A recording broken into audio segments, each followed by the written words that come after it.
Nog steeds is dit nie game over nie. Stefan Kalitz is 'n dosent by Open Window en self 'n ywerige gamer wat al speletjies ontwikkel het. Ons het hom genader om oor sy gunsteling videospeletjies te gesels. Kom ons kyk watter speletjies hom beïndruk. Hi, ek is Stefan Kalitz. Ek lecture game design by Open Window. Ek is ook die hoof van die filmdepartement. En hierdie week se Vat 5 is my gunsteling digitale speletjies.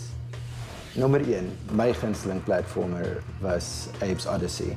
Dis baie fun, hulle het 'n remake gedoen onlangs in Unity wat Abe's New and Tasty is. Okay, nommer 2 is 'n roleplay game met die naam Baldur's Gate. Ek het vreeslik lank gevat om my karakter te kies en die eienskappe en dit alles speel 'n rol binne in die game. So dis baie intricate en involved en dis 'n fantastiese storyline en jy kan dit vir jare lank omtrent speel. Nommer 3 is 'n mobile game met die naam van Monument Valley. Dis 'n puzzle game. Puzzles is so pragtig uitgelê en dit werk ook of dit speel so 'n bietjie met optical illusions waar jy seker goeders moet draai en op goeders moet klim wat jy nie dink jy kan noodwendig op klim nie. Nommer 4 is 'n action adventure.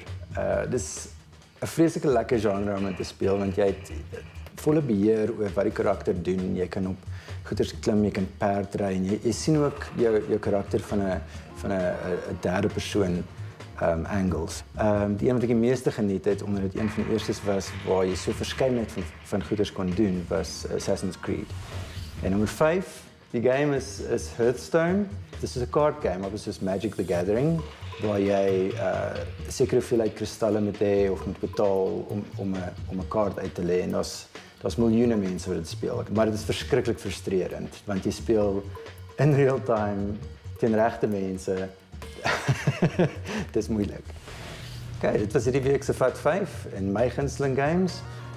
Ons is juist besig om 'n game nou te develop vir Open Window. Julle kan dit gaan uitcheck op virtualwindow.co.za.